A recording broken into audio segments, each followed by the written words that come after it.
Hi, Ben. Hi, Giger and listeners. Yes, our listeners. I like them. I don't know our listeners. I might not like them if I had met them. I know the one. I know Alex, so he's good. Alex, my brother, you mean? Yeah. Well, yeah, I mean, I like all of our friends who actually listen, but presumably there's, some people who aren't people we know listening. Those Otherwise, French people.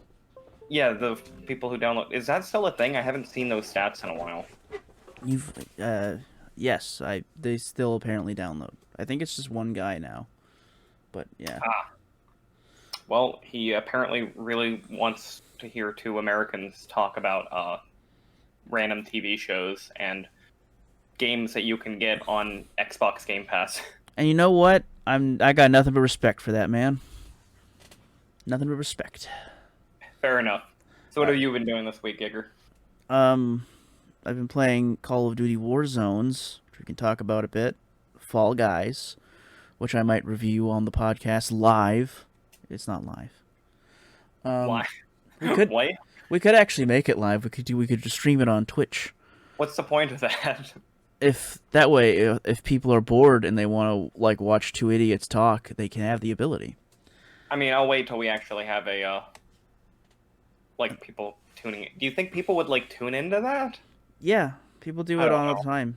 People stream podcasts on Twitch all the time. If you want. This wasn't the crux of the conversation. If you want to do it, I'll do it, but we'll worry about it another time. If we can get one person to say that they want it, then we'll do it. That isn't our direct friend. Yeah, our one comment, you got my hopes up, was just somebody I knew. Well, I was pretty excited. Yeah. Fucking Mike. Mike's a great guy. I mean, he's a really fucking frustrating person to know, but, deep down I love him. This is all gotten away from what I wanted to talk about. Well, get to what you want to talk about. So, I was going to bring up news, which we don't usually do. Yeah, something going on right now? Yeah. So, here's the thing. I have believed that Marvel Comics, the comic version, just the comic division of Marvel, has been dead for many years to me. Dead to you? I mean, it obviously hasn't been dead. I mean, it should be. That's not necessarily true at all. No, I mean, what I mean by that is I'm pretty sure if I'm not mistaken, and I very easily could be, I don't think they make money. I think that, the rest of Marvel is just keeping them afloat. What, you mean the biggest film franchise? No, the comic division. Specifically the comic division. Yeah, well, what you're saying is that they're kept afloat by the fact that they're still the progenitors of, again, the biggest media fucking empire that has ever existed. Yeah. What's your point? All those movies and toys and video games and theme park attractions. You don't think that isn't causing any people to hey, I'm going to buy a comic book? That was the entire point that I was making.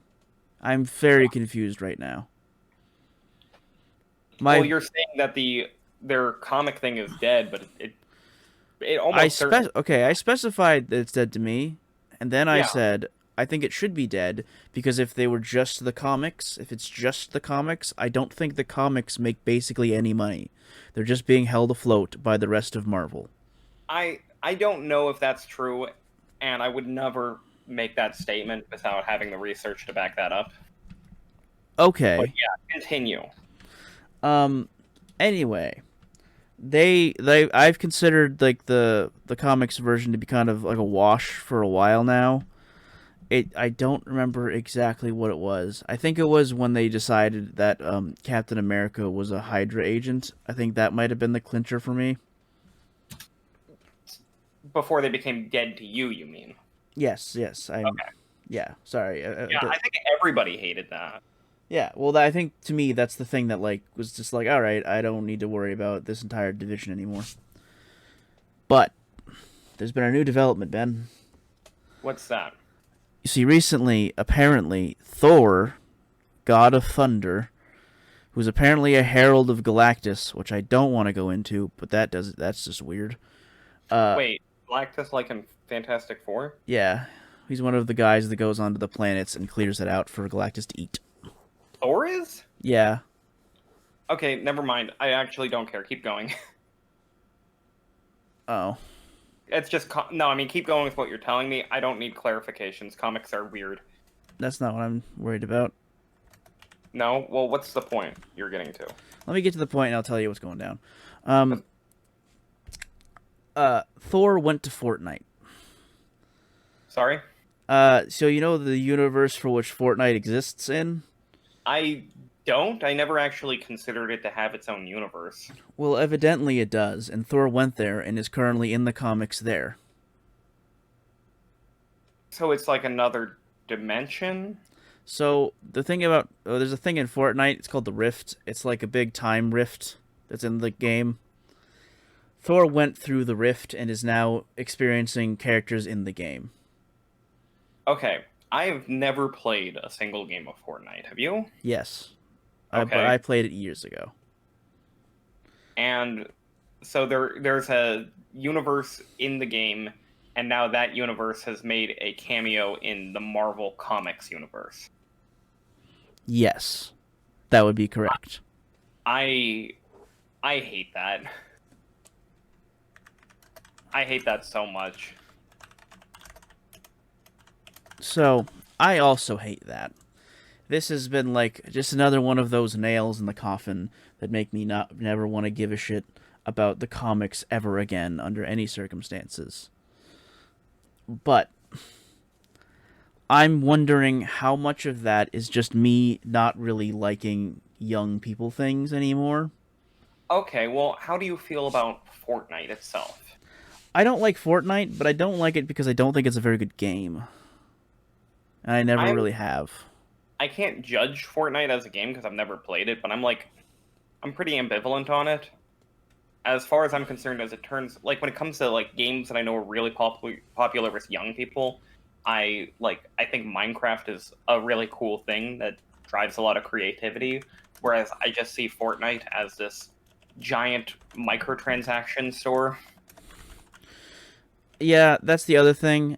I do not remember the person who made the video. Maybe you do.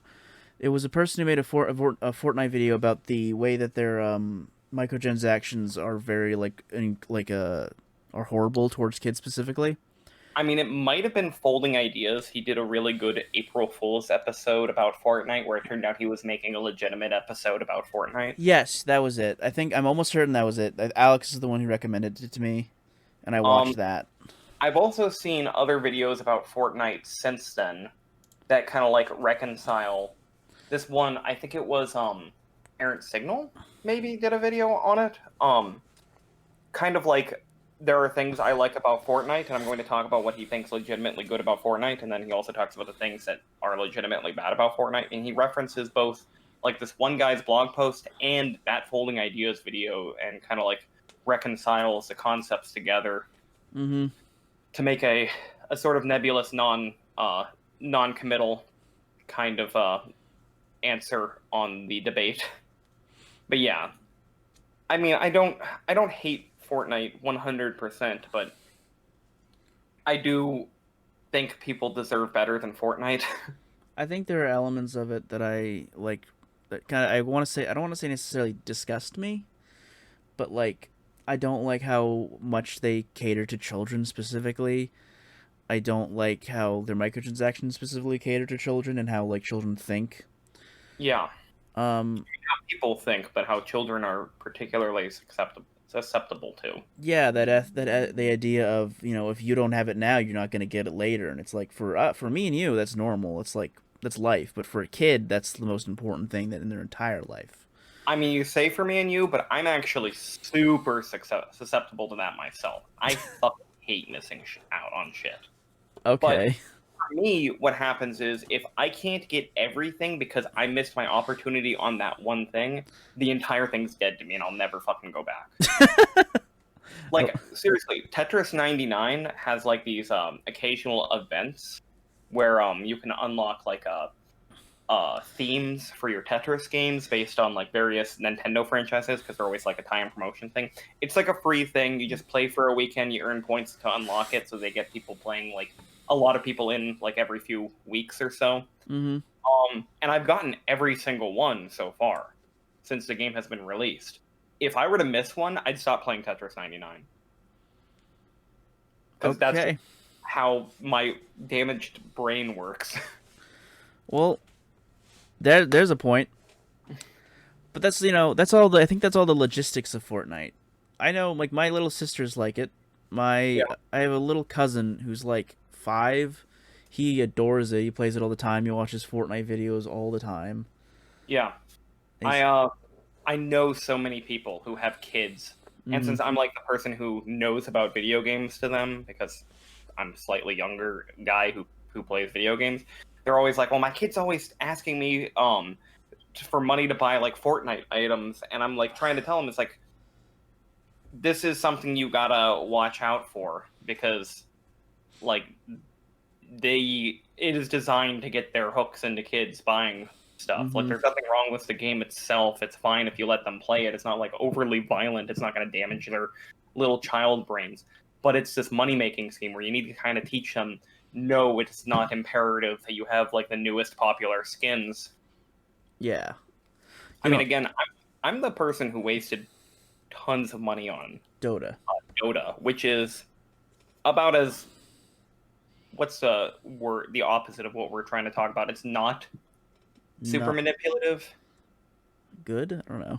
I mean, that's the thing. Like, the microtransactions in Dota like don't affect the gameplay at all, and they're so easy to ignore. And they're, for the most part, like very, very fair. Like, it's been a long time since I touched Dota, so maybe that's all changed since Fortnite got popular. Because, I mean, that's the thing. The last time I played Dota was when Fortnite was just starting.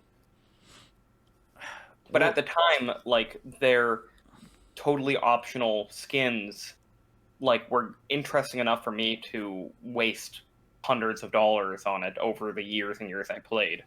And that's a scary thought to me. And when you make it more manipulative, when you have like these shops that have like random specials that disappear and battle passes that incentivize you to keep going and going. I wanted to talk about another game, but we'll get there. Okay, well, you go. No, we'll get there in a minute. There's another thing I have to bring up now. Wow, look, a person. Oh, holy shit! I'm magic. That's what it is. Hello. Oh man, that was weak sauce on my part. Hi, Will. This is Will, everyone. Hi. I am here. We had meant for him to be here from the start, but he was a little bit late.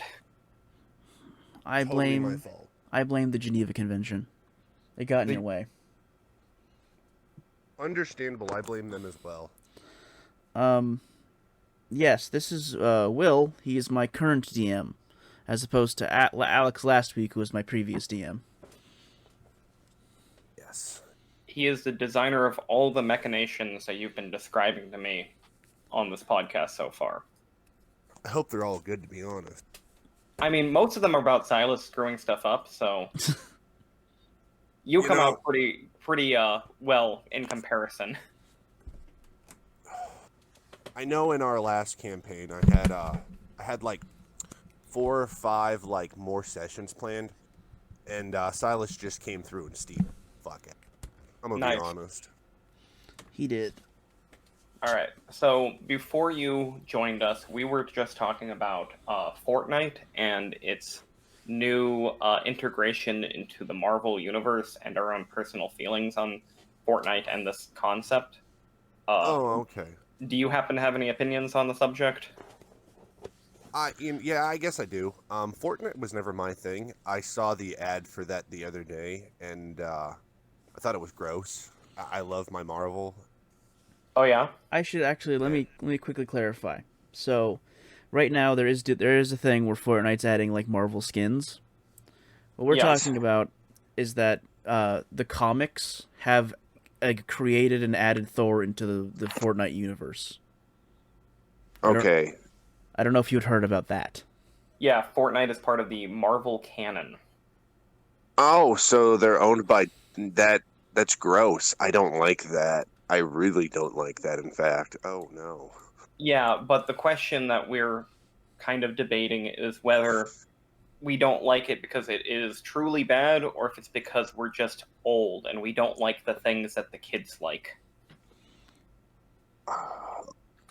I have to put it on, like, for me, I'd have to put it in the fact, like, I guess, like, I know, like, so, like, I like lore and stuff, so I, like, watched a lot of, like, Marvel lore, or a lot of, like, all these other, like, lore videos that I've spent, like, 4,000 hours watching for no apparent reason besides I get entertained over watching lore videos. Yeah. So for me, like, when Fortnite became part of the, like, Marvel universe, it's just like, why? That they didn't need that. Like, when did Disney start owning like Fortnite? That's what I want to know. I mean, they don't. I think it's just a mutually beneficial crossover between two massively popular franchises. Yes. Because at the same time, I don't think Marvel, like a lot of the superheroes I saw in the commercial that they were showing weren't like, they'd be popular with somebody like me and Ben, because, like, we grew up with, like, you know, like, they were showing X-Men characters, like, yeah, Wolverine, Storm. Yeah, and X-Men isn't as popular as it used to be because the movies weren't as good. but, you know, growing up watching that fucking awesome ass, you know, animated series was like, Oh, hell yeah. Oh, you know, I don't remember the name of it. I know mean, the one you're talking about. and then It was just X-Men the Animated Series, I think. It was Yeah. the 90s cartoon. Oh, I'm thinking of the other one. I'm thinking of the early 2000s one. That's the one I grew up with. Oh, is that And the then- one where they were, like, students? Yes. Yeah, I remember that one, too. I don't remember that one. I remember like OG Wolverine, him being like 5 foot, An Canadian Australian. and all badass. No, wasn't Calling he, everyone Bub because he was a tough guy, and people who are tough call people Bub. wasn't he Australian at one point? Or am I No, thinking of the no, one no. Yeah, before he's always that? Canadian. No, you're thinking of his who played him. Yes. Okay. No, he's always been Canadian. And the only reason he got, in fact, I know the only reason why he became a X-Men superhero is because at the time the lead editor for Marvel was Canadian, and he wanted a Canadian superhero, and that's how we got Wolverine. Ugh. Moving lots of things. All right. Yeah, that was the Fortnite thing. Oh, you Okay. wanted to end it there? I was just moving, and I needed to put a cover for all the noise I made. Do we have Well- more to discuss? Well, the way I feel on the Fortnite thing is that in the history of comic books, there has always been, like, ridiculous fucking crossovers that just really don't make any sense, and they were just done because it was popular with, like, kids at the time. Lobo And and the thing Santa about those Claus.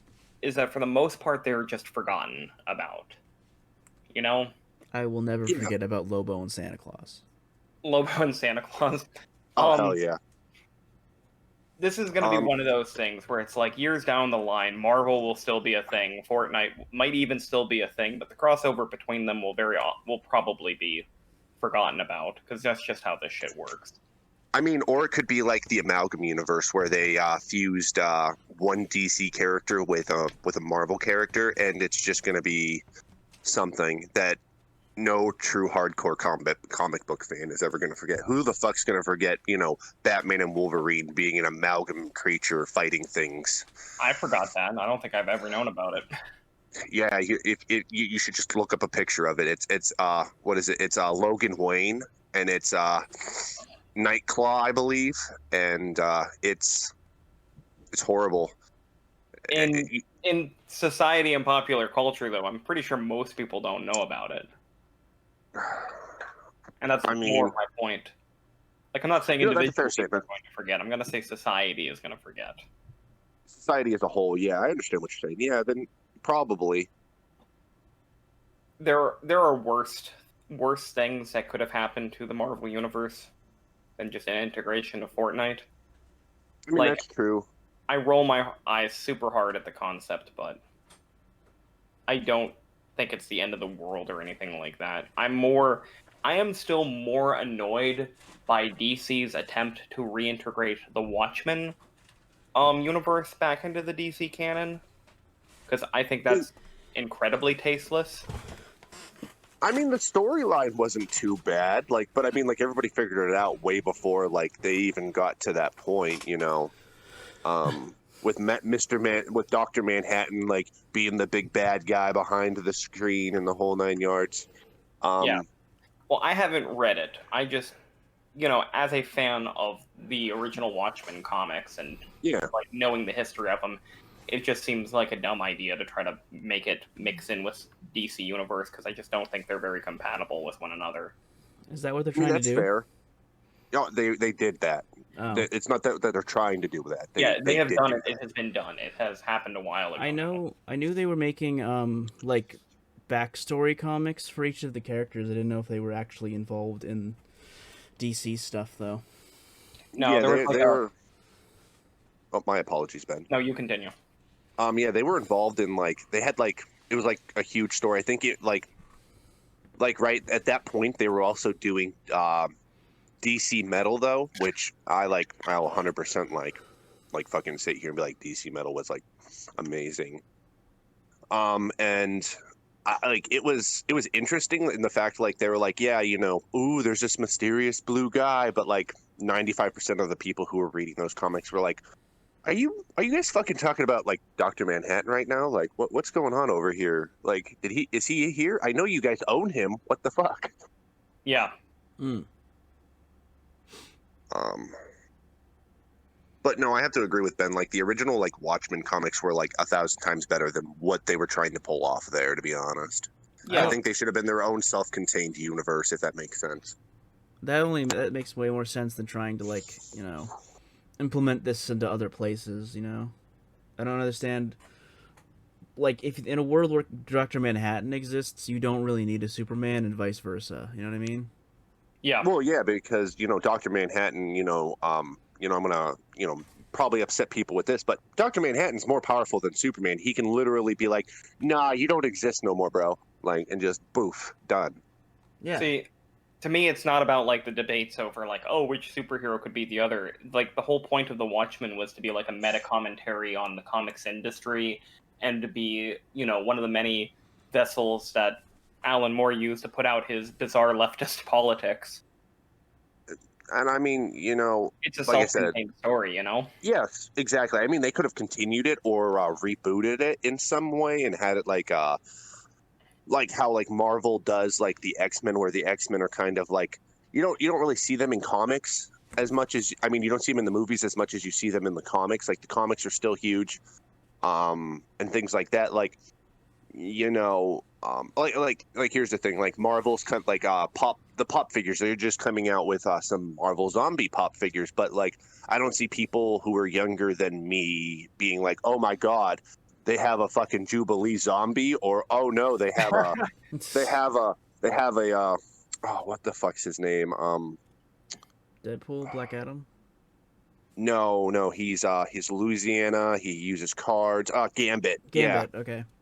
Yeah, they're coming out with I think a Marvel zombie Gambit, and it's nobody who did not grow up watching these amazing the amazing cartoons from the 90s are gonna be oh my god, this is so great, Yeah, they've done Gambit dirty every chance they could possibly do it. He's one of the coolest superheroes ever.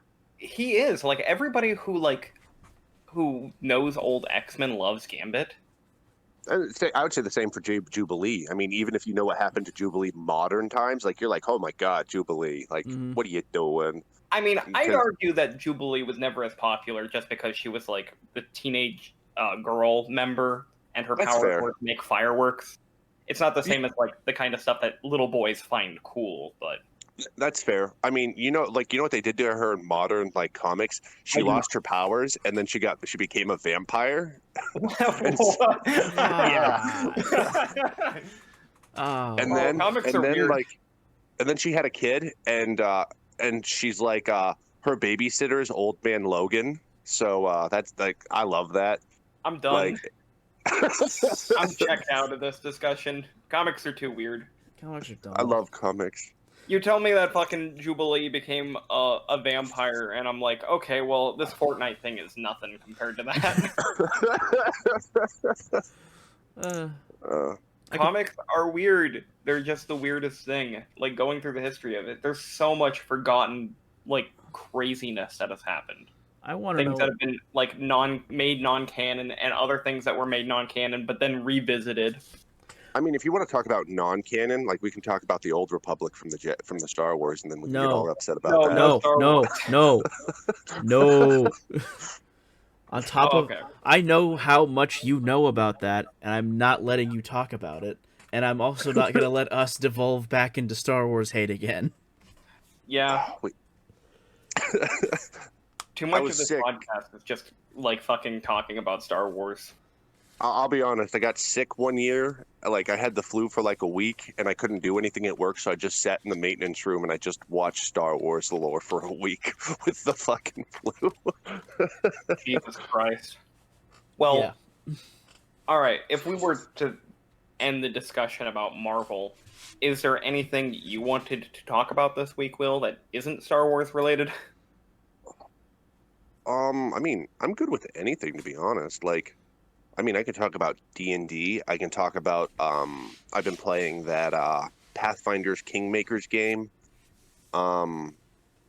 It's given me a lot of great ideas for my campaign in a way. Like some things that I want to implement. I don't know how I'm going to implement them, but, you know, I have some ideas on it. Like, for instance, they have this mechanic called, like, the Death's Door mechanic. Instead of you just going down after, like, your death saving rolls, or just you screwed them up, you go on Death's Door, and then it's like, you know, you get another chance. But if you don't go back to town, you, like, you know, there's still a huge chance for you to die in a way. Oh, And I really like that mechanic. It gives you the opportunity to be, like, brought back to civilization, but if you don't do that quick enough, then you'll die. No, it's like you get like another chance on your death saving throws. Like, it's like instead of you just outright dying, it's like you'll have like this debuff called Death's Door, where it's like if you don't go back to a safe place, which in the game it's usually your capital, and it's like if you don't go rest there, and you know, you like let your party members like chill out and go do their like civic duties, because you take all your party members and like make them do like, you know, they're like the heads of your state and shit and whatnot. Like, you could lose that character permanently. And so it's like, oh, you know, just go back to town after this long. Like, you're like, well, we're not done with this adventure, but if we don't go back to town, we'll lose, you know, so-and-so. So we should probably go do that. Mm-hmm. So it's kind of like they're just like in a vegetative state until you get them home. No, they're still playable characters, and they're still able to do their things, but they they'll got a fucking debuff on them. Okay. Yeah, but they got this like debuff on them that like for instance, like I think right now I have one on because I'm doing like the large, like the part 2's large quest right now, and I have it like on 3 party members, and I can't go back to my town, and it's terrifying because I'm like, oh god, I've run out of potions. Oh no. And it's like they can still play, like they can still do their thing, but like now the fear of death for them is real, you know. Mm-hmm. That's what it is. I don't know some like other. Sorry, I was gonna say I don't know how you'd implement that into our game. I don't know yet. I'm gonna think about it. It's not something that I'm gonna implement right now, if that makes sense. But it's something I want to flesh out and, you know, get to a point where it's able to be used. Because it's one of those things, like, it could be confusing, starting off. And then, let's see here. Besides that, there's not much I can talk about with D&D because big stuff's going to happen, and I want Giger to be surprised. Not really big stuff, but, like, I'm going to start doing stuff. Yeah. Because, like, my big thing was when we got to where we're at now, I was like, I'm not going to throw anything big at you guys until you found, like, a place to settle down. And so that's what it was. And Silas really wants a player house. So we're going to see how that goes. Oh, I'm sure he'll go through many efforts to get one. Let me tell you about what I have a quest for it. Let me tell you about what he's been doing, Ben. He's been giving away all of his money at any given opportunity. What do you mean? He got like 3,000 gold from like a mad god that showed up, and he just gives it away. He gives it Like- to and no one asks. No, someone like for example, Kate destroyed a wall. The what's it called? The barkeep did not ask for any money, but he gave him like all like 2,000 gold just off the bat, right immediately, just for no reason, without warning, without being prompted. I think the reason that's so funny though is the fact that her character is like 5'2", and this girl with like a 30-foot fucking scythe, and she was spinning it, and then she just fucking threw it into the wall trying to perform, and like she rolls nat ones like it's like they're fucking candy. Mhm. That's actually not true. She doesn't roll nat ones like they're candy. She only rolls them. She only rolls nat ones in the most crucial moment where she can't roll a nat one. It's also true. Like, if Doctor of Night would have died by that bugbear. I don't think I told Ben about that. So let me How do you explain, mean? Ben. So we were playing our old campaign. We had animal companions, and Will was letting us take them in and out of a like pocket dimension. Kate had Yes. a owl bear, and she took it out, and she rolled a nat 1 to take it out on an animal handling, and it got really hurt. It was really injured. So she's like, "Oh, hey, I know what to do. I'm gonna go to the Doctor of Night because he's a doctor." And she runs, finds the doctor in an alley somewhere. She rolls a nat 1 to retrieve the bear, and it just flies like 80 miles an hour directly at Silas. Silas dodges out of the way, and the bear just gets atomized on the wall. In What do his you mean defense, by- What do you mean by retrieves the bear? Okay. I'll explain this since this was my thing. So she was like, she wanted an owlbear companion. So there was no place to I was like to be nice at that point. I was like, yeah, you can have like this small little pocket dimension, and you can Well, you had call. you had her pet stored in a pocket dimension. Yes. I did because I was trying to be nice, and it didn't match the where they were at, if that makes sense. So she was like, I really want this owlbear, and like, how am I going to say no to my wife? Yeah. Well, what you mean is that you didn't want it to be like something that the NPCs would find threatening, so you provided a way to hide it. Yeah. If she was like, let's say in a building or something like that, she could just hide it in this building or something like that. So what I did was I was like, yeah, you can have this pocket dimension, because Giger at the time, he was playing a character, but his animal wasn't like a real animal. It was Trinidad. Hell yeah, Trinidad. But so I was like, and she was like, well, I was like, well, if you want to pull it out, you got to use your animal handling skill, because I was like, I had to put some kind of skill check to it. I didn't know she was going to roll in that one twice in a row when she pulled it out for the first time. Because she wanted to go through town and stop crime, and I was like, okay, that's cool. So the first time she encountered people who were doing crime was the owlbear flew out at 50 miles an hour out of the portal and killed both the victim and the perpetrator. Okay. What you're describing is straight nonsense to me. What's Some things that. I mean, I think even if you don't get an owlbear pet, having an owlbear cannon is pretty good, right?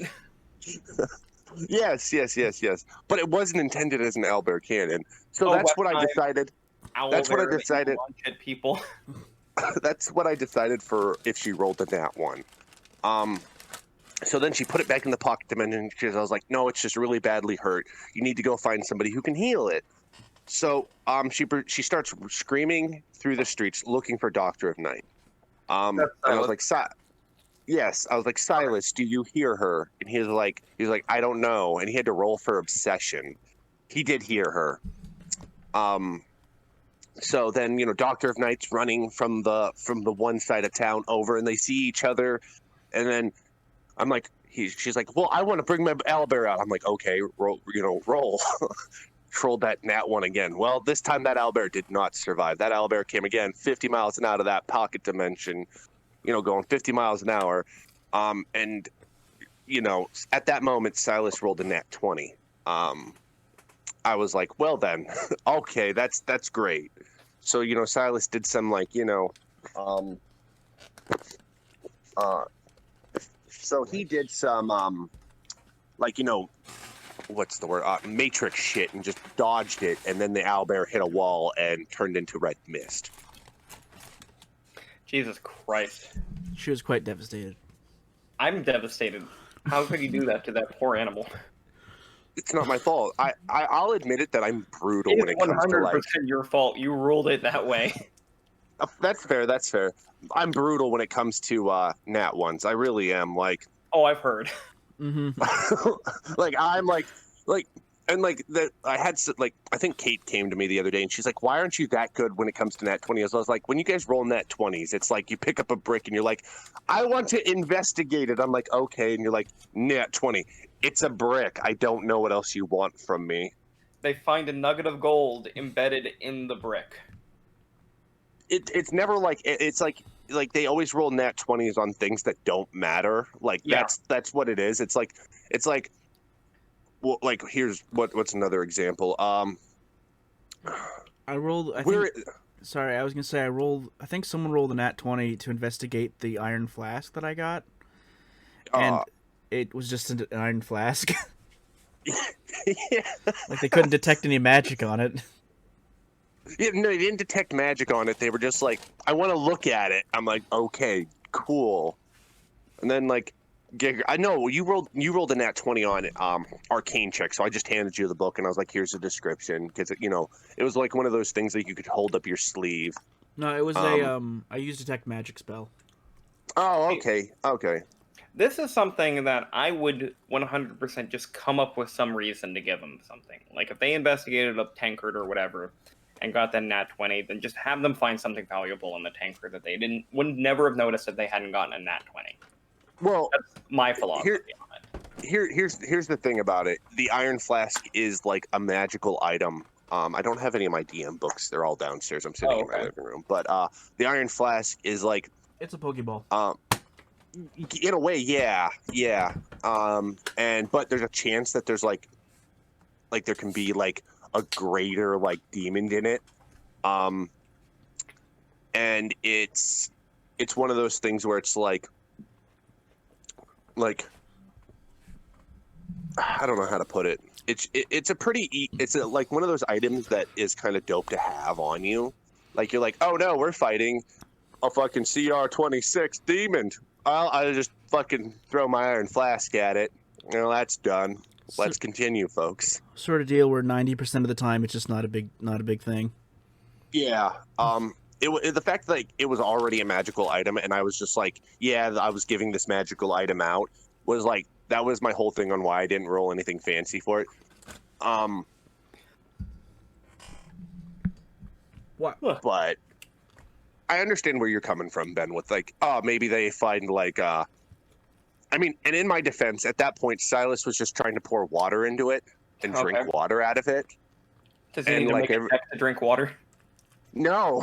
He was just like, does he drink it like Donald Trump?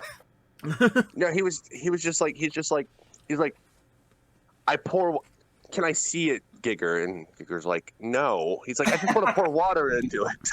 Very wise of you, Gigger. We found a second one, and then who was it? Was it Vincent or was it Silas who wanted to open it? So Silas wanted to open it, and Vincent wanted to keep it, and then I was like Silas was like, no, it's mine, I have it. And I was like, roll d20s to see who the fuck gets it, because I'm not like, that's just the easiest way to do it. Whoever gets the highest number gets the fucking item, And then I think Silas rolled a 10, Vincent rolled like a 13, and then here comes Kate like, I rolled a nat 20 for it. And I'm like, well, it's yours. I don't fucking know what you want from me. She didn't even say a word. She just rolled for it. And she tried to open it, and I was inside of the other flask, and I was dying silently because I couldn't tell them to not do that. Nice. Oh yeah, because at the time, like, you were cursed by a mummy. Jacob was cursed by a mummy, and Kate was bit by the two-headed duck. I don't remember what they're called at the time, but each of Hellhound? those creatures, maybe it was a hellhound, but each of those creatures have like if they bite you, like the hellhound I think has like it's a DC of like 12 or something like that, where it's like you lose health, like maximum HP. And then I think for the mummy, it's like just a regular mummy. I think it's another DC of 12, where it's like they have like a decaying touch. Yeah. By the way, if I want to also point something out earlier, I almost tried to do that to you like very early when you got to Crystal Wells, Giger, because you went and talked to a mummy, and he like was like, "Want to shake my hand?" Oh, I did not notice. I think you did shake his hand, and then you just succeeded the roll, and I went, "Okay." Yeah, that's what happened. Because I was like, I wonder if he'll try to shake this mummy's hand, because he's been shaking everybody's hand. Let's see. Getting a curse from from shaking a mummy's hand. I love it. Well, I can explain why I was shaking hands real quick. Well, that was your masked bard character, correct? Yes, that's the trigger. That's how I take their name. When I shake their hand and get their name, I add it to my list of names that I tell whenever anyone asks me for mine. I'm actually not sure. Did you describe this character on the podcast, or did you only tell me off the podcast? I think it was on the podcast. Were you trying to say something, Will? No. All I was gonna say was I really like the character. I like the idea. I like the fact that it's a bard that doesn't use a magical instrument and just uses fancy mask, like Japanese mask dancing. I will explain the character again, just in case. Okay. The idea is, he's a Japanese mask dancer. I use masks all the time. I'm always wearing some kind of mask at any given point in time. I try to sell masks and everything. And, I recently had to flesh out my backstory for something Will's doing, and I came to the conclusion that there's a D&D god from, I think, the Forgotten Realms. His name is Mask. Okay. I came to the conclusion that he stole my identity at some point, because he's like the god of thieves. And okay. I'm trying to get the Anti-Phoenix to help me kill him so I can take it back. You're using the Anti-Phoenix? Oh, wait, now, I remember now. You were using it. Yes. And I, sent all that info and everything. And then the names thing is they just don't have a name, so instead of, coming up with one, I decided that it would be best for me to just collect them, and if I get, all the names, I roll it, and if I just say those names instead of any actual name I would have. Like, for instance, with Jacob's character, you have to say his full name because he didn't introduce himself as Addy. He introduced himself as Yarbo Adamantite of the Republic of Steel. Mm-hmm. Nice. So, I just realized I didn't tell you about my sister's character she just told me about. No, you did not. I was talking to my little sister the other day, and she's been playing D&D with some of her friends, and she was describing to me her fucking bonkers character that she came up with. He is a skeleton, a skeletal bard who plays the trumpet. Oh, okay. And the okay. xylophone. Oh, please tell me the xylophone is his own ribs. It is his own ribs. Fuck yes. He's basically a skeleton from an old cartoon, like that's like the Ookie. cartoon. Yeah. That's exactly what I was thinking. But okay, so his backstory, I actually love this. He's like a Louisiana style musician, and I guess he in life was this heavy drinker, and I don't know if he was supposed to be like a gambler or something like that, but he had a hit put on him by the mob, and they killed him, and then he was resurrected by a bog witch. Okay. But Can't now get more Louisiana than that. Yeah, right? I love it. But now the gangsters have apparently found out that he's alive, so they're trying to finish the job. He doesn't have any memories of his previous life though, because he was such a huge alcoholic. Oh. That's fine. Jacob's next character is in a similar vein where it's this guy who died as a failed comedian, Ooh, and he was oh. resurrected, and now he's a skeleton. So he's like, I'm just gonna make skeleton puns. I'm actually so happy about that. That's so Jake. I was like, and he's a magic user, but the reason he's a magic user is because of the class, and it's like he's like the Earth or whatever planet resurrected him and was like, yo, here's some magical powers. Now be like, go do, plant trees and shit, and he's just gonna walk around and make skeleton puns all the time. Is he a I druid? love it. No, it's not a druid. I don't remember what the class is exactly called, but like the whole story of the class. Yeah, it's a homebrew class. And what it is it's you were resurrected from like the life energy of the earth, or just magic in general. Like as he died, like magic flowed into him at such an extent that he was revived. Another interesting thing about like the skeleton like homebrew like race is that he can like he's like yes, I can take limbs from other skeletons and attach them to myself, so I could have like a macabre of like or ogre like arms and like just fucking walk around looking weird. And he's That's like, fun. I want that. And then Vinny, his next characters are all undead because he's like, I don't know what it is. I find an undead character and I'm like, oh, that looks interesting. I'm like, all right, dude, that's cool. And then we have a new person joining the table, which you guys met when we played board games, which is Brandon. But here's the best part. Brandon isn't from any of my worlds. He's actually from Jacob's world. So Jacob actually had to sit down and write like a 4-page synopsis on the world. So like he's just sitting there. He's like, I have to find bullet points for Brandon so this guy can like know what to do and what not to do. I think it's going to be hilarious. This is why amnesia is such a common story trope. I hate common story tropes. Like, I think at one point, like, I hate, like, oh, we met in a tavern.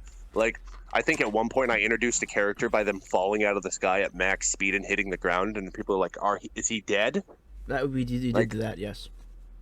Yeah. That was Sean, who's no longer in our group for multiple reasons, but the main reason was he just didn't come, Yeah. Yeah, you just stopped showing up. Like I even put the vote at one point to him not showing up just for the fact of like he made Silas that angry. Like I was like, damn, I've never seen Silas angry like this. We don't need to discuss. No. I was gonna discuss it. I was just saying. Yeah. I mean, I don't think I've ever actually seen Silas angry. It's a funny thing. That was the reason. Like I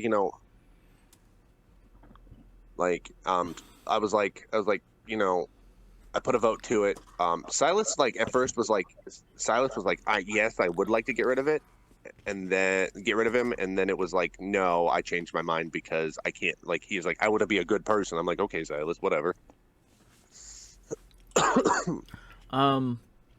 Did you read any of my backstory yet, Will? Did I sent you? No, I was busy. I'm Okay. going to read some of it tonight because tomorrow's D&D. That's fine. I am gonna put out one of the parts of it to you now, because one Okay. part I just kind of was when I was writing it, I kind of went overboard. That's why I had to send him a whole like Google Doc for it instead of just a Discord message. One of the things I added into my character that you can that can veto if you'd like is that I'm actually like, I'm very old. I don't age technically. But like I only have memories of the last 10 years. Oh. Like every 10 That would explain why every time we encounter something you're like, I'm rolling knowledge, and I'm like, okay. Mhm. No, I think that's cool. I don't really care if your character's like immortal in like the age sense. Like, I guess like yeah, go ahead. like I guess the best way to describe it is like Jacob was like asking me like he was like what's something you wouldn't let us get away with? And I was like, I don't know, man. If one of you guys wanted to be a lich, I'd find a way for you guys to be a lich. I don't fucking know. That was the first kind of character I ever wanted to play when I learned about Dungeons and Dragons. Everybody like if you just love playing necromancers, a lich is like your wet dream. But you know what? The coolest thing to me was the clone spell. It's like you can just make a clone out of yourself by using like a finger or something, and you grow them in a big tub, and then when you die, you just get teleported into that body. I fucking love that. Oh, so like Emperor Palpatine.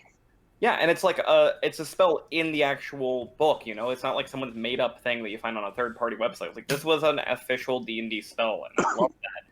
Because not many D&D spells are usually that like weird and interesting. They're often just like, oh, it's a fireball, or it's a wall of fire, or you make a cone of fire. I think what a lot of people forget about in D&D is like you can like for instance, like spells can be super interesting if you use them in the right situation. And like there's so much interesting things you can do in D&D. As somebody who like grew up playing RPGs and like sitting there as a child being like, oh, you know, what if you could do this in an RPG? Like D&D was like when I was like I finally sat down and started like learning D&D and started playing it. Like I was like, why wasn't I doing this when I was younger? What's wrong with me? Like this is everything I've wanted. Well, and the other thing about D&D is that you need people. You need someone to be the DM. You need like other people to play with you. You can't really just be one-on-one even. In some sense, like as we're going on, you're not just some nameless name-stealing guy. You're now like this hired by like this noble to hunt down dragons and put them in cubes of glass. Hold up, one sec. Did you guys hear anything what I was saying like a second ago? No, it completely went silent for like, I don't know, maybe 6 seconds or so. Okay, so that did happen to everyone else. Sorry, Will. I don't know. I was talking. No, my bad. No, not your fault. The very last thing I heard was Giger saying, well, you need a group. Okay. Okay, I'll just paraphrase. So Silas likes to play characters interesting right out of the box. I think you need more time to become super interesting as a character. Giger's character is becoming even more interesting as time goes on. Same with Jake's character. And like there's ways to play very interesting characters. Like for instance, Vinny, he has super social anxiety. So he's really bad at talking while he's sitting down in the group. But he found a character that he can only like say 3 words every hour. He has to make a DC intelligence check, and his intelligence is 3. So, he doesn't always talk. I did like that as a really clever way of like skirting past your social anxiety. Yeah. Yeah, I really liked that too. Turning it into gameplay mechanics is always fun. So, not to derail the conversation too much, even though it totally will. Okay. I did want to talk about Fall Guys. Okay. I have been playing... Go ahead, Ben. I was going to say Fall Guys is like the most popular game on the internet right now. Yes. I don't want to talk about it because of that. I actually want to criticize it to a pretty harsh degree. Really? I do like it. It's fun. It's kind of hard to not be fun with what it is. It's mascots doing Wipeout. And it's just enjoyable. It's fun to do. I've been playing it with Aiden, like the other day, like the past 2 days or something like that. And I've come to the a few realizations. One, I don't like that it's $20 because its microtransactions system is the same as Fortnite's, if not worse. Incredibly predatory. Very much so. It's like it's got the timed thing. There's a difference of that. I think the skins are a lot better thematically in Fall Guys because it's just everything works much better. You look like a mascot at all points. This just adds on to that. Yeah. And it has like the Scout from TF2. There's a skin for them. There's a Bullet from Enter the Gungeon, which I really wanted. Because I was like, I really like Enter the Gungeon. It's a great game, but apparently you needed to like be there at the time to get it, and I wasn't I didn't even own the game at the time that was being on sale. Yeah. So no, I just don't get it, and it's like upsetting. And if it was free, that'd be one thing. Because Fortnite's free, I can kind of forgive its predatory microtransactions, given that it's free. That's how it makes its money. Yeah, this isn't free. This costs $20 up front. And it's not like it's a game that should be worth more than $20. I don't even know if it should be worth 20, to be honest. So here's the. I would like to say something in their defense, though. Feel free. I would like. So right now, if you didn't know, they're also doing a thing for their next skins. Is that they're having these like millionaires like donate to them so they can donate to a charity. Like, so, like, they can, like, for instance, I think, like, the YouTuber, Mr. Beast has donated, like $1 million to get his shit in the game, and, like, a lot of other, like, big companies are, like, doing this so they can, like, get their skin in that game, but it's all going towards a good cause. That's fine. Like, I get the idea behind that, but that's, like, from a consumer standpoint, Yeah. it doesn't matter to me that they're fair. doing that. What matters to me is what I had to pay for and what I'm getting. And I paid $20 to get the game, and the game is it's like 10, I think there's 10 games, like 10 mini games within the rounds you can do. Every round you do a specific game to like cull the herd of players. Okay. The problem is that there are certain games that only work like at certain level numbers of players. So you start with 60. There's like 3 games you can do with 60 players, maybe 5. And then there's like only, and then as you get down, keep cutting the numbers down, there's only a few games. What it means is that every single game feels almost the same and identical because there are just not enough games for each round. Yeah. Yeah, I can see that. Again, to play the devil's advocate, with the massive success of that game and how much money they've been making on microtransactions, I have no doubt in my mind that they will, they won't be adding tons and tons of content. That's fine. I understand that they're going to do that, but they haven't done that. And as of right now, I don't think the game is worth $20. Plus that added. How long has the game even been out? I don't know, not that long. A month?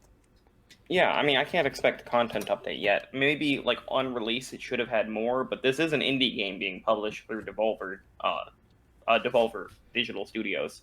I understand the background. I'm just telling you that for $20, you aren't getting what you're paying for. And on top of the $20, you're also getting the added pressure of the microtransaction store. And the microtransactions and the skins are really good and really cool, and I would like to have them, but I don't want to give them more money for what is essentially like, maybe 3 hours of content that's being cycled through. So there's no way to like grind out some way to get some skins. There definitely is. I did want to bring that up. There is I don't want to say battle pass, because that's kind of like, I don't know, a dirty word in video games, but there is one, and it's free. You get it. You just, like, as you level up, you get coins, and you get the ability to buy things. But you can only buy things with the free currency. The premium currency, you only get through the battle pass occasionally. You can buy it, or you have to win. If you win enough games, you'll be fine. Okay. And in that sense, I like the way that that's structured, but I don't like that that's compounded with a really predatory microtransaction store, and the microtransactions are very predatory, and it's $20, and it's just not really, as of right this moment, worth the money. When the first content update comes out, which will be like a free update, they're definitely not going to charge people for it. Do you think, like, if it doubled the size of the game, the number of games that you can play, would that be a better value proposition to you then? Off the bat, yeah, just because Okay, this is the other problem. The other problem is that some of the games are just really bad. Yeah, Like, I've heard that. There's a memory matching game, which is just terrible. Which is like there's 9 tiles. There's a screen and that says each tile is a different fruit. There's a screen that tells you which fruit's going to be at the end of 10 seconds beyond the right fruit. It's complete garbage. Everyone hates it. There's every single one of the team games are all garbage and they're terrible. So I've heard. And then there's the the other specific one was Fruit Shoot, which I'm not going to really count against the game. I think that's just me being bad at that particular game. But Rollout's like really crappy. You're on them spinning tiles that go around what is that? Orthogony? No. Like up and counterclockwise like a clock. Okay. They're just spinning all the time, and they have different hazards. The problem with it is it just takes too long. It's really easy to not die on that one. It takes forever, and it's boring. All of that compounded against the idea of the game, costing and being what it is. If they doubled the amount of games, they might be good if the games are good. Mm-hmm. Please excuse me for one moment. Very well. So Ben, have you played Fall Guys? No, haven't touched it. Neither have I remember the initial announcement trailer. I think it was E3 last year or something. And like that's the thing, I like Devolver Digital. I like apologize. that you're good. I like that they publish a lot of really cool indie games. Like it seems like if you're looking at indie games and it has a Devolver Digital logo printed on it, you've got a pretty good chance it's going to be a great game. Yeah. I would say like the last game that they came out with, like they published that I really liked. I think what was it? I'm gonna look this up real quick. Give me like seconds. Got it I on could my just start Xbox. naming popular Devolver Digital games. You think that would help? It just came out. Like it Carrion? came out like no. Well, I played that. That was really great too. Like Lord, that was good. Like, I even liked how it ended. Like I played all the way through it. Like I almost like 100%ed it, and it was like it was good. Like it was interesting. Hello. It was something like hello. Hi, we hear you, Giger. My overly considerate mother got me a drink. How dare she? How dare she? You were saying? We were talking about Devolver Digital as a Love 'em. As a whole. Love them. Great company. What else? As Giger mentioned earlier, like Enter the Gungeon were really fucking great. Enter the Gungeon is probably one of the best roguelikes that I own. I would have to agree. I really liked it.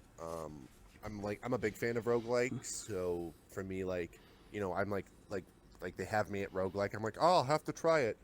And it's like the same thing with like Souls-like games. They're like, it's a Souls-like. I'm like, oh no, I gotta go try it. See, I love the Souls games, but I've never been on board with trying out like all these various Souls-like that have come out since. I have to agree. I would have to say I was like that for a while. Like I played Bloodborne. I played all the Dark Souls. I played Demon Souls. And then I finally sat down and I played Surge, like both the Surge games, and those were fantastic. Surge 1, I like how they do things better than in Surge 2, but like each game has like their own like ups and downs, if that makes sense. Yeah.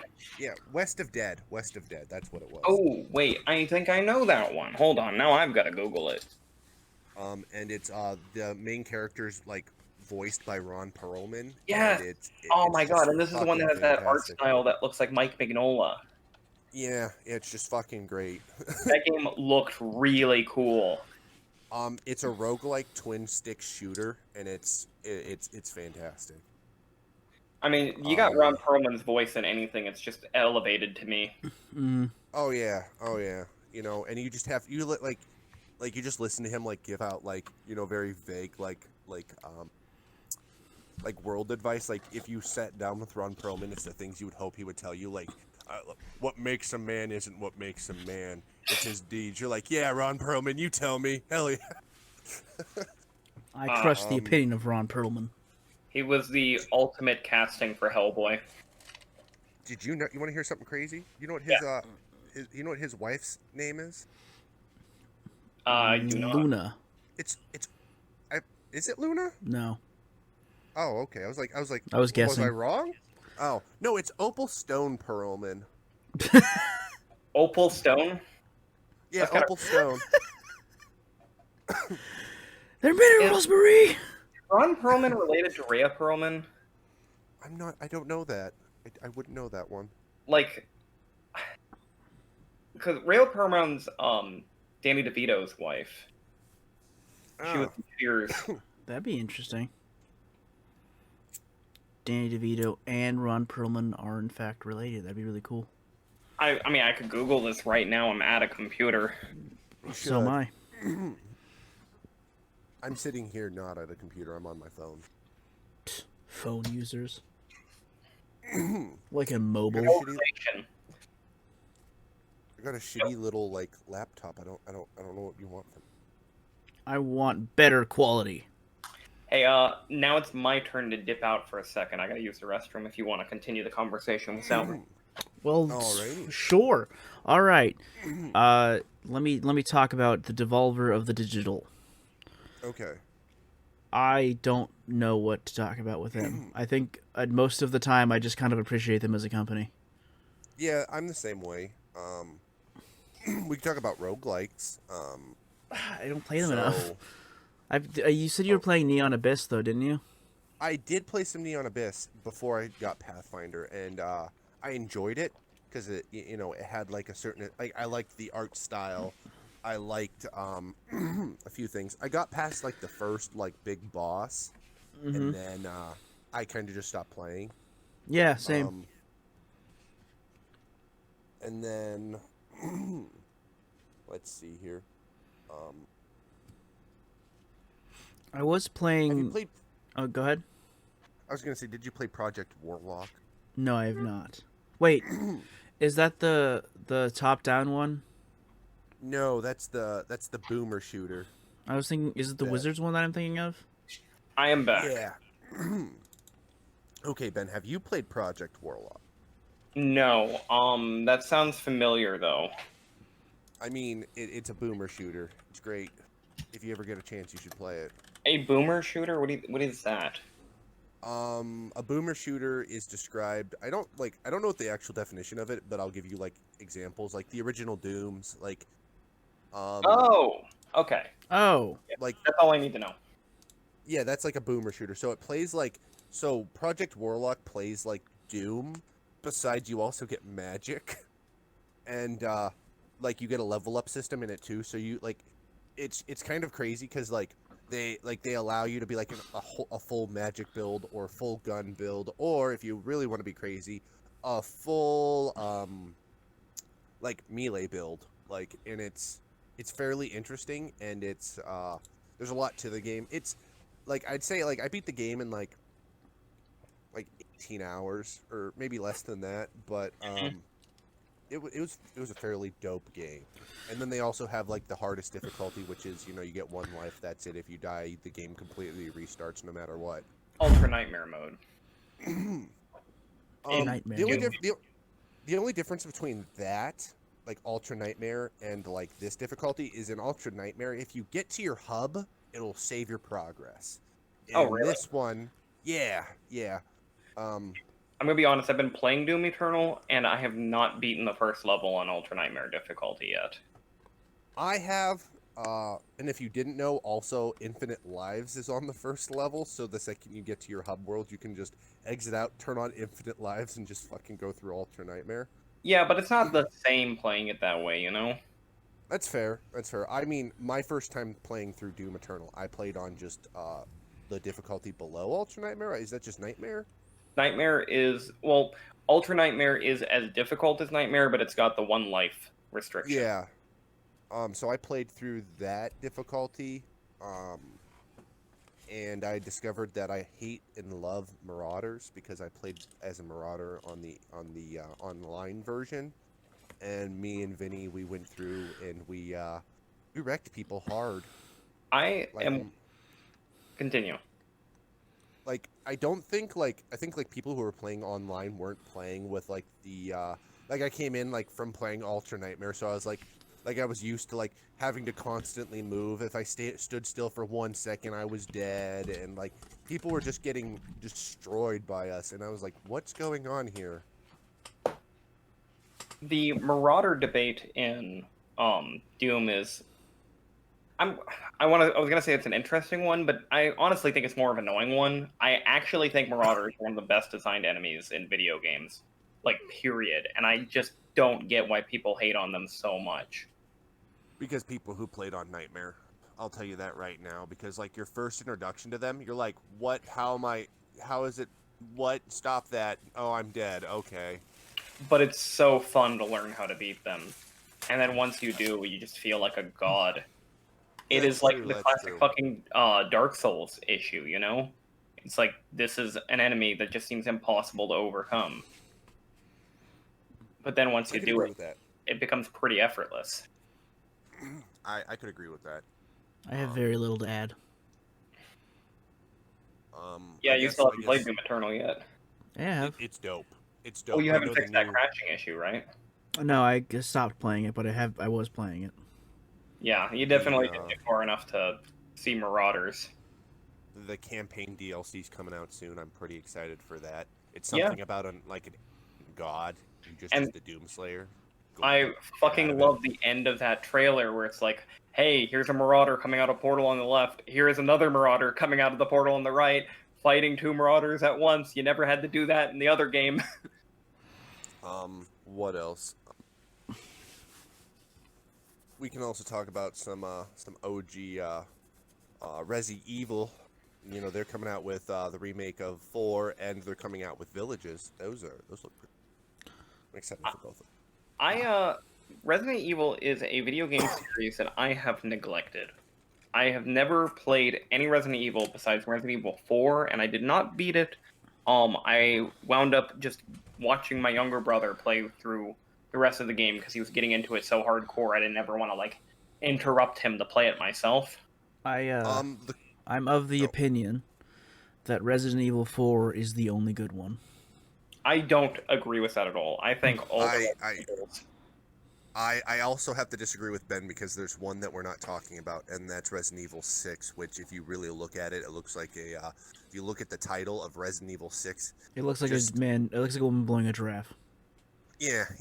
Okay, well, besides the weird graphic design, Resident Evil that 6 game was is shit. obviously the worst game, but it's not like it doesn't have some really cool things about it. The one thing I like about like the Resident Evil series is they really push for you. Like your first time going through the game, you're like, okay, you know, that's going to take you like for instance, Resident Evil 2 and Resident Evil 3, the remakes here recently that just came out. Like you can play through those in very like in truth, I think my lowest time on both games is under 2 hours. Yeah, they're very good speedrunning games. They're also Yeah. Metroidvania adjacent in the way their maps are designed. Yeah, and a lot of people, like I would say from like me and Ben's like age group, we remember growing up with like that kind of Resident Evil. People like on my brother's side, which would be like, you know, Giger's generation, remember like Resident Evil 4 and above. So, I've been playing, you know, the Resident Evil games long enough to know that every 3 games they change up like what it is. So like the first 3 games was like the T virus. And the tank controls. Oh, yeah, I love the controls, but never mind about that. I mean, that's one of the things people hate on the tank controls. And from my standpoint, I haven't played the games. I played a little bit of Resident Evil 1, but it's very obvious to me that the games were designed around the tank controls, and the balance and the way it feels good because of that, you know? Yes. I mean, I played like the crappiest version of Resident Evil 1 actually. Back in the day, I played the director's cut. So PS1 director's cut, and like the reason that's the crappiest one actually is because the soundtrack is just so bad that I think the guy who created the soundtrack just quit the video game industry afterwards. But you know, I really liked like the original games. I like what they're doing with like the reboots. Like they're kind of changing a few things. Same.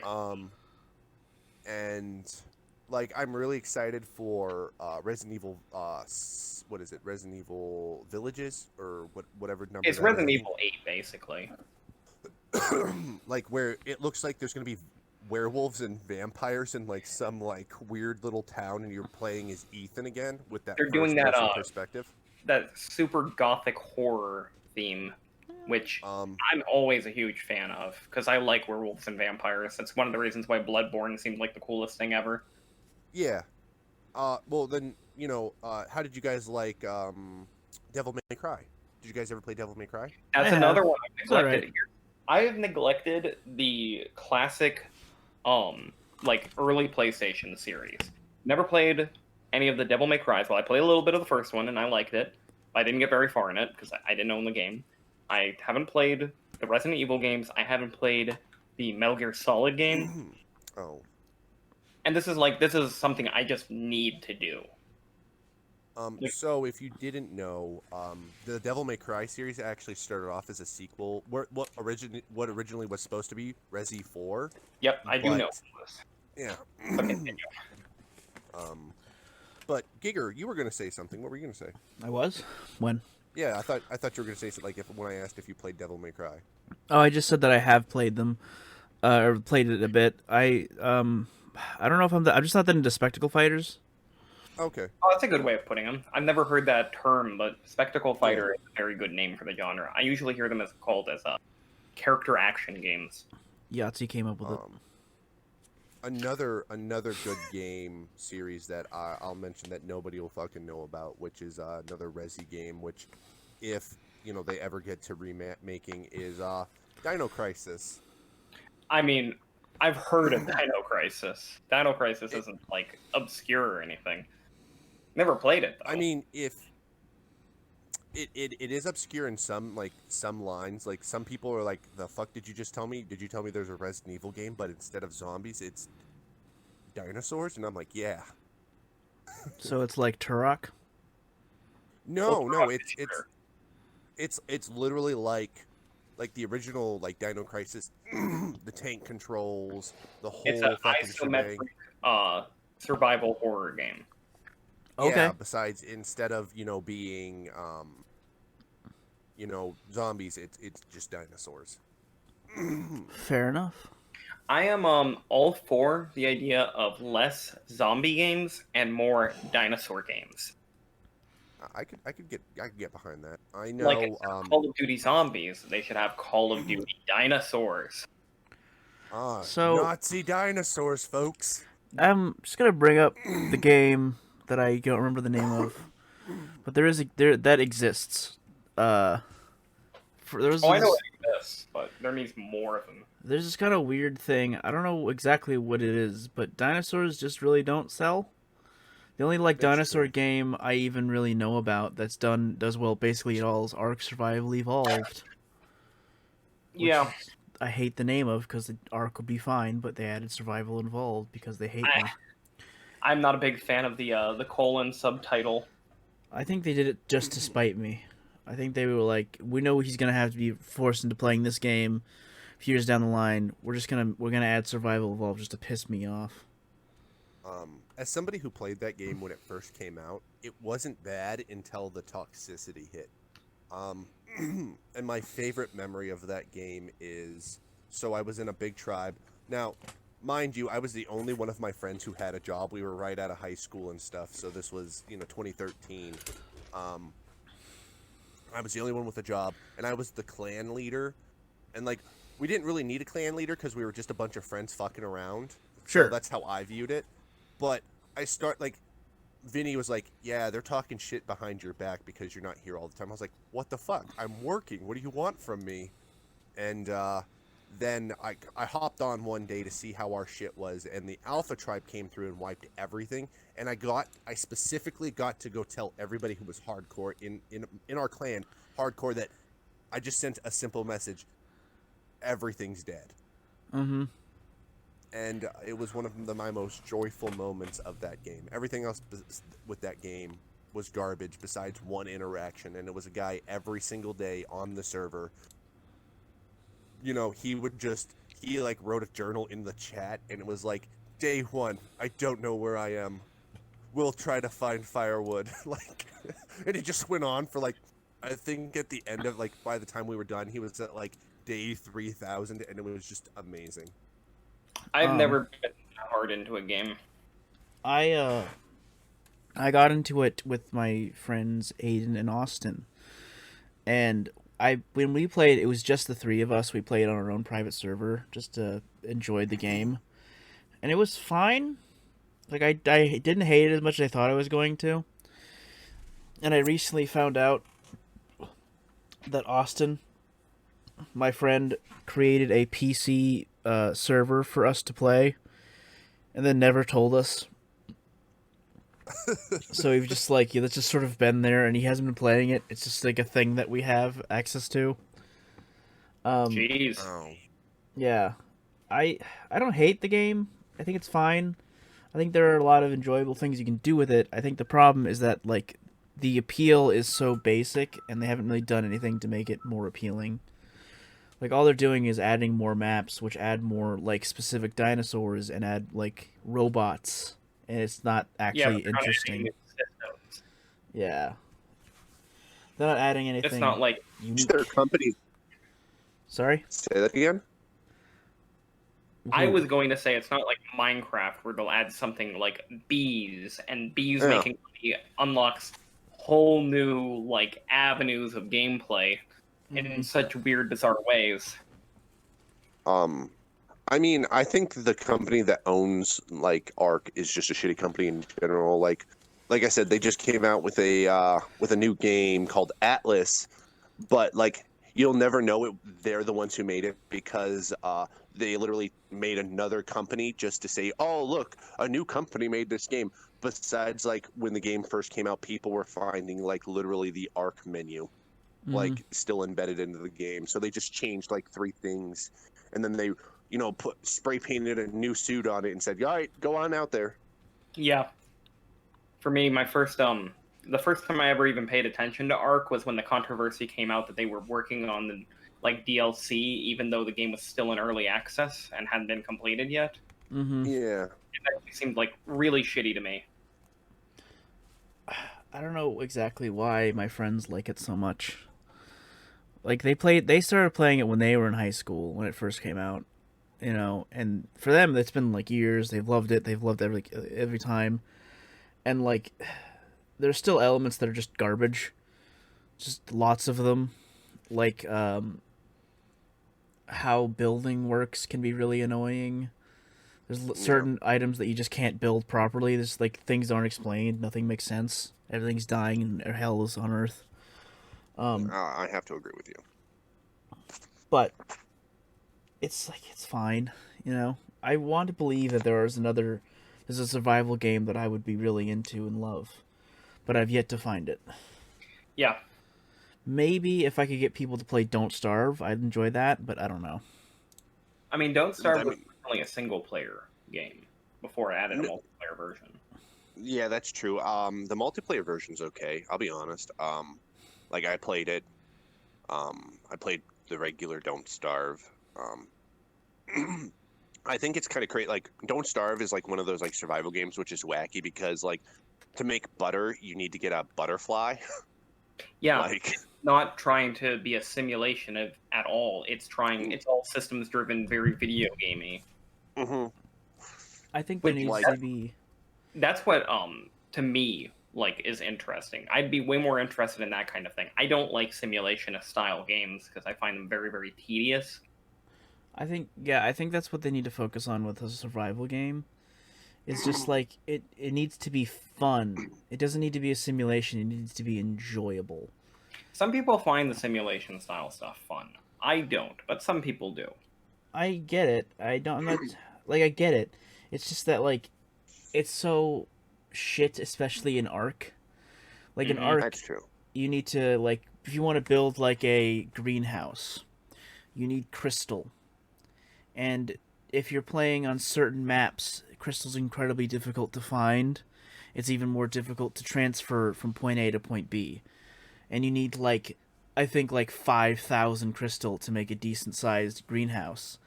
And it's such a slog. It's like, why bother? What's the point of all this?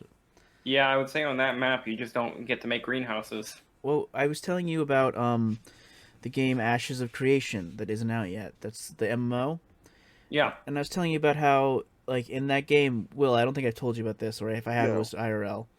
But in the game, if you want a flying mount, there's 3 ways to do it. You need to become the leader of a town, you need to become a high-ranking guild member, or you need to, breed the mount from scratch. The first 2 are, generally speaking, going to be unattainable unless you just put a lot of hours and time into the game, which most people aren't willing to do. And then the third one is the most attainable for the average person, and that one requires you to find a flying mount, tame it, breed it, have the egg, fertilize the egg, get all that shit going. It takes multiple weeks in game, and then multiple IRL days, and then you get the mount for about 50 minutes. 50 minutes for a flying mount. That sounds stupid. It's I wouldn't argue against the amount of effort you have to go into it, because some people really do feel that pride and accomplishment of having to go through all that to get, a cool thing.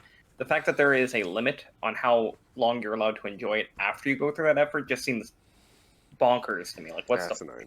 Yes, that's the whole thing. That's my problem with it. Is it's so much effort to get to an hour of being able to fly around a little. Who would want to spend and waste their time doing that? I'll tell you who would. People like me, because there's people out there who love grindy games. Love finding a way to grind a game to where it's no longer fun for other people. I fit into that category. I was playing a game called, hold on, I will tell you what this game was called, and it'll be my perfect example of this. It was called Merchants of the Skies. Now it is a game where your whole goal is to create this giant merchant organization.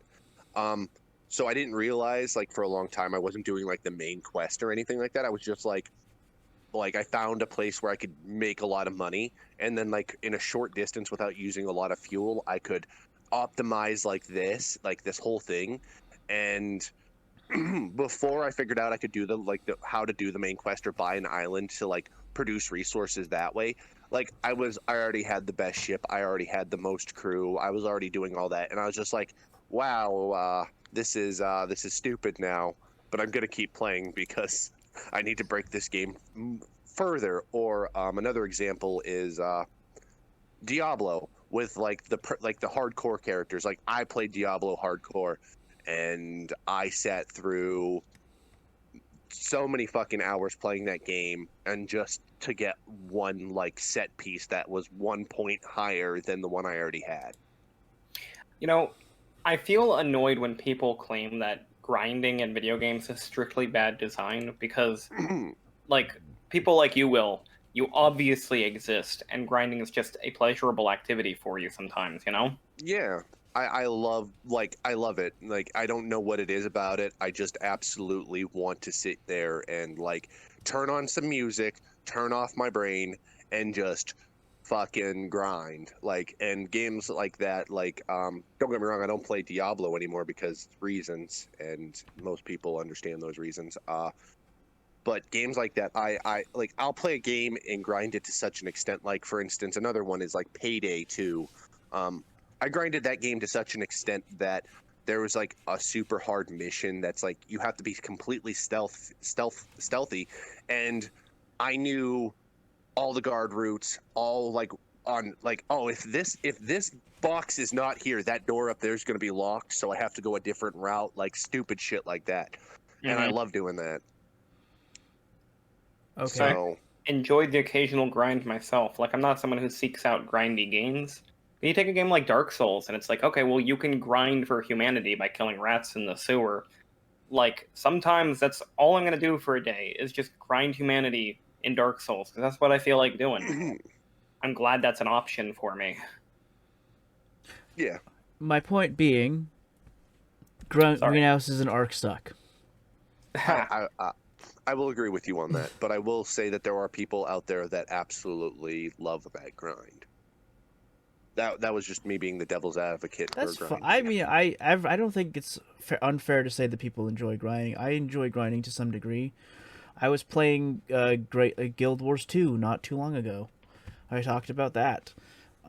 That is literally an MMO. That's the game. All you do is grind. That's fine. I just felt like there's a limit to it, and I think the Ashes of Creation example I gave is my limit. That's a fair statement. Everyone has their own limit. The only reason I would ever consider like doing that would be if I could do like a bunch of them at the same time and just sell the like fertilized eggs. Because you could probably make a shitload of money doing that. That's true. Yeah. That's if they had a what do you call it? Like a shop house like they have in WoW or something like that. Well, the game isn't out yet. Yeah. But I'm sure that's exactly why the system was designed, so that some players would do that. The idea, Will, just to give you a quick rundown, is it's basically an MMO created by someone who loves MMOs, and he I think I told Ben he retired at 29 or something crazy like that, with like millions of dollars. So he decided to use that money to fund his own version of the best MMO he could make. His own perfect MMO for himself. Mm-hmm. That's the thing. He's making the perfect MMO for himself, not for like other people, if that makes sense. Well, that's the idea is he's making it for himself, sure, but that's that's not a bad thing. That's one of the best parts about auteur game design is like someone who's so like unique and making it for themselves. Other people are going to be attracted for it based on that knowledge alone, and if they enjoy it, they enjoy it. Like Suda51 as a game designer. Demon Souls is not a conventionally what people would think of as being a good game, but it's so different because the creator of it had such a bizarre vision for it, and now we've got an entire genre that branched from that. Yeah, I'll agree with that as well. It's one of those things that comes down to like, preference and everything. Like I'd say with like the MMO like thing with what's going on in the world is that we're past the point where it's acceptable to pay $20 a month just to be allowed to play a game, like WoW or like I remember back in the day when RuneScape first came out, like that shit was amazing. But at the same time, I also remember people, like thousands of people standing around waiting for a tree to spawn, like Mm-hmm. I'm going to say something maybe a little bit controversial, but I think I would rather MMOs went back to monthly subscriptions than go this stupid microtransaction route. Here's the slight problem with that. They make more money on microtransactions. Exactly. That's my thing. I know exactly why they do the microtransaction thing. I think it is more fair and better for the consumers to have just a monthly cost to keep playing a evolving game like World of Warcraft. The thing is that World of Warcraft, like, it still has its fucking subscription, and it has tons of transactions on top of that. Well, I think you have to choose one. Like, a company has to choose one or the other. Like, that's my opinion. The other thing, have everything. The other thing with World of Warcraft, though, is that just because they have the subscription doesn't mean you necessarily have to pay for it. You can use gold to buy in-game time, like in-game gold to buy in-game time. Oh, I didn't know that. I would hate having to grind that much, but that's interesting that you can do it. It's players. In my brief little WoW stint, I was actually really happy that I could just play the game for a month just by paying $15. Because $15 isn't a lot, and you can get a lot of gameplay in a month. It was 100% worth that cost. The gold that you have to pay is determined by the players. It's a thing players buy and sell. Yes. Interesting. I think it's also super expensive right now, if I remember correctly. When I played, it was like when I last played, which is like maybe a year or two ago. It wasn't necessarily expensive as long as you were at the highest level. Which, if you're gonna be like paying for a month's worth of in-game time, you're probably gonna be at the highest level, I would assume. Yeah. But if you're the highest level, it was like if you do your dailies for like 2 weeks, you'll get the money. Not even. Assuming you only do your dailies, which you're not going to be doing if you're playing WoW. You're going to be dungeoning and stuff. Again, like, that is kind of like, oh, if you do your Skinner box gameplay mechanics and play every day, then you can play for free. That kind of thing kind of bothers me. I don't understand I how. feel like a regular subscription is still one of the most honest ways to fund a live service game. I mean, like, that's still an option. It's just like if you don't want to pay, then you can just play the game like you're gonna play anyway. I don't understand what the problem is. Because the thing about like dailies is that it's often a very, very manipulative game design. It's that same kind of predatory aspect as the kind of microtransaction stores we were complaining about before, except instead of trying to get your money, it's trying to get your time and just like suck you into the game and just make you addicted to it. And I don't like that kind of game design. I'm very much against it. I guess for me, I never got into dailies. Like, I don't know. I've never gotten into that kind of thing either. But I've been addicted to a game before. I never got into dailies, but I assumed, like, for someone who was probably gonna play the game anyway, I don't really think of it as a problem, and that's the kind of person I'm imagining. Addicted to it regardless. Yeah. So you might as well make it free for them. Yeah, exactly. That's the way I was viewing it. I mean, that's how I would view it too. Because when it comes to people like who like grinds, there's also different kinds of grinds. Like, for instance, like somebody like me, I wouldn't appreciate that kind of grind, but other people love, like, oh, if I can play this game for free as long as I just fucking beat the hell out of this specific thing. Like some people that's huge. Like, some people are like, that's my fucking jam. Yeah. Some people play EVE Online. Yeah, Jacob did. Indeed. Jacob loved EVE Online. He loved that grind. This is not shocking to me. That does seem very much in my mental image of Jacob. Jake, he was like, at one point in his life, he's like, yeah, I just spent 13 hours mining. And I'm like, okay. He's like, he's like, now I only have to do it for another 5,000 hours and I'll be able to buy a new ship. I'm like, oh, okay, Jake. Did you ever play RuneScape? I did. He did not.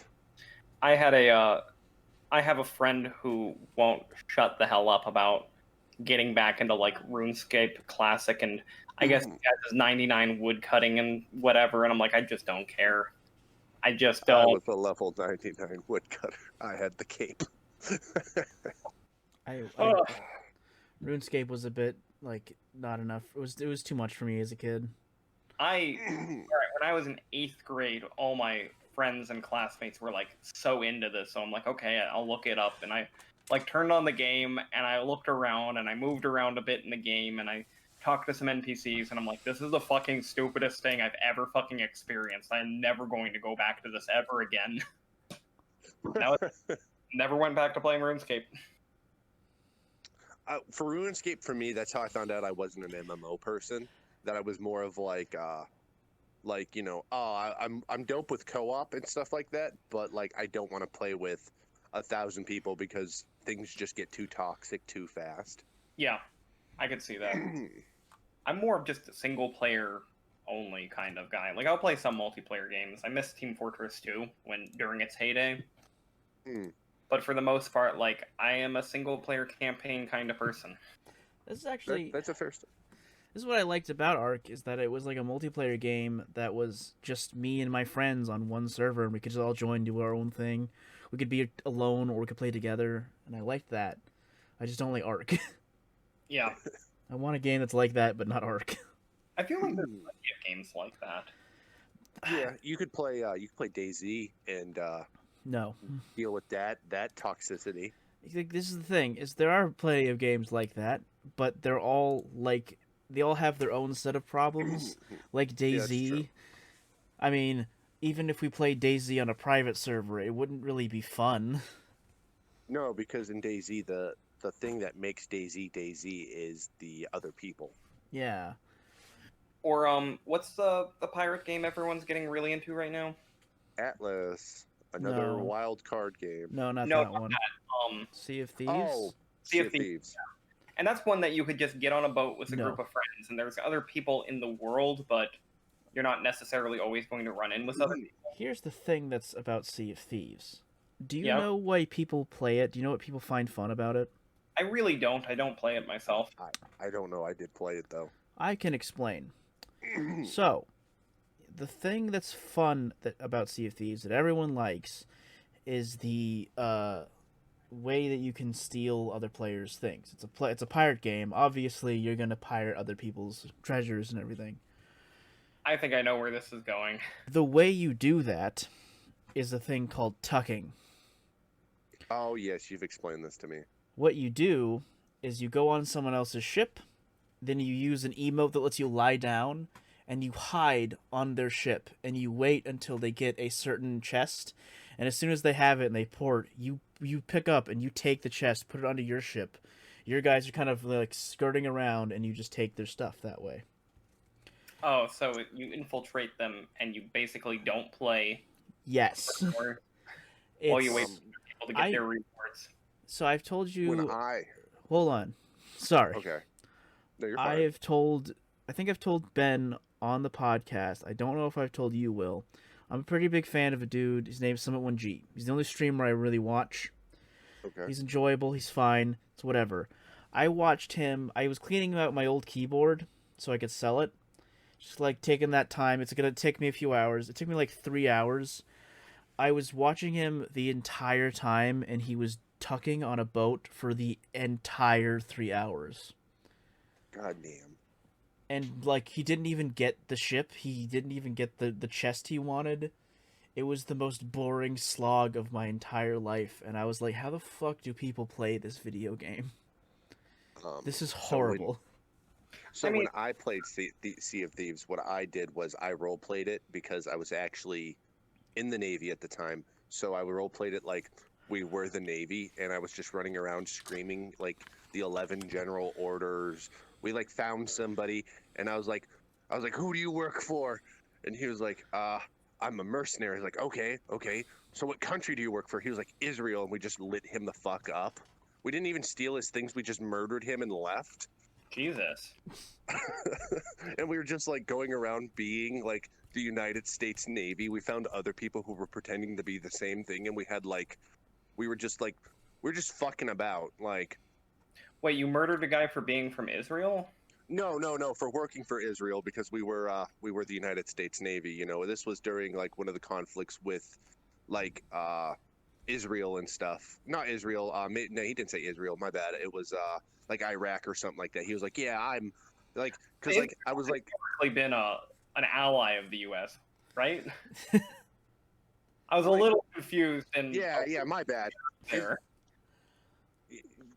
It was like 4 years ago. You gotta give me some time to think about this. But it was like the fact that we were just like sitting there, and he was like, "Yeah, I've given nuclear weapons to these people." Like, and we had him like say this, and like we just lit him the fuck up. Like I went over to my friends. Like I went back. I was like, "Hey guys, he's bad. We gotta kill him. He's not giving his shit to the United States of America." And we killed him. So you participated in some somewhat racist role play, and that's what made the game fun. That's not racist. No, it was not racist. It wasn't the fact that he said he was. No, he was a white. He clearly was some little white dude because he had the voice of a white dude. His character was white. He didn't say he was from Iraq.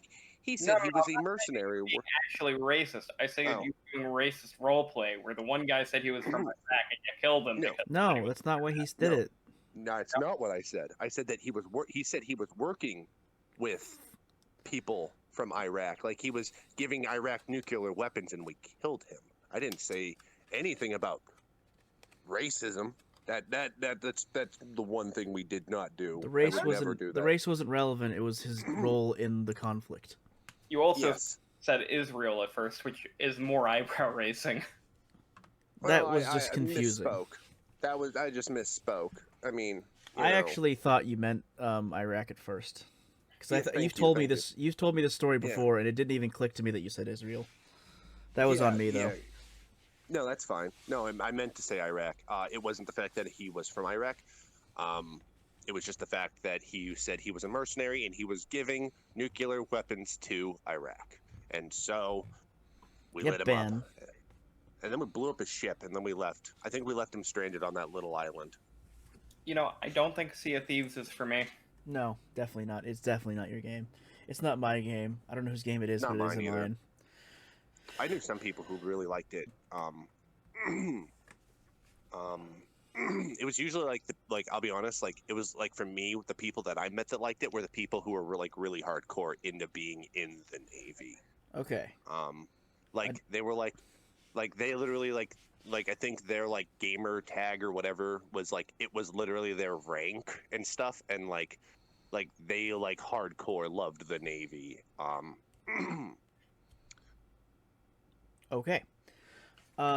It has been about an hour and 52 minutes. I have to cut some of this out, so we should probably end now. That's fair. Okay. It's going to be 2 hours soon, and we don't want that. Alrighty. Will, say goodbye. Well, thank you folks for letting me be here and our last confusing conversation. I appreciate it. Do you have anything to plug? Sure, I do, I guess. There's this amazing guy on YouTube called VBombat, and he streams. You should go watch him. There's some videos if you want to see me bitch and complain about the Navy or other things that I bitch and complained about. That's about it. Wonderful. The Waffle Hour Podcast has a Gmail account. It's the Waffle Hour Podcast, gmail.com. We have a YouTube if you aren't on there. That's Waffle Hour Podcast on youtube.com. We're on a bunch of streaming services. We have a Twitter. It's at Our Waffle, the time, not the concept. And I can't remember anything else. Ben, say goodbye. Goodbye. Goodbye. We're now at the stage where we talk over the music. Oh, hell yeah. Yeah. I gotta not make that joke every time. It's not a joke. It's Yeah, literally never a joke.